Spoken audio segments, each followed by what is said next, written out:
Voilà un mois qu'ils étaient en cours.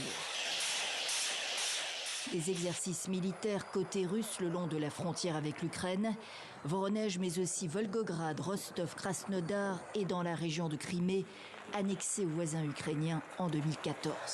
Or ce 25 décembre, Moscou annonce le retrait dans leur base de plus de 10 000 soldats sur plus de 100 000 amassés le long de la frontière ukrainienne, laissant craindre une nouvelle invasion russe. Redéploiement ou repli? Faut-il y voir un premier signe de détente dans le conflit qui oppose la Russie à l'Ukraine et plus largement à l'OTAN, considéré par Moscou comme une menace sur son flanc ouest?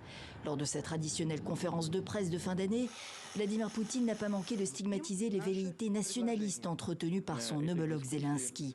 Mais dans le même temps, le président russe réaffirmait sa volonté d'une solution de long terme et il saluait des avancées. Je voudrais souligner que la réaction de l'Occident a été positive. Nos partenaires américains nous disent qu'ils sont prêts à discuter début 2022 à Genève. Des représentants ont été nommés de part et d'autre.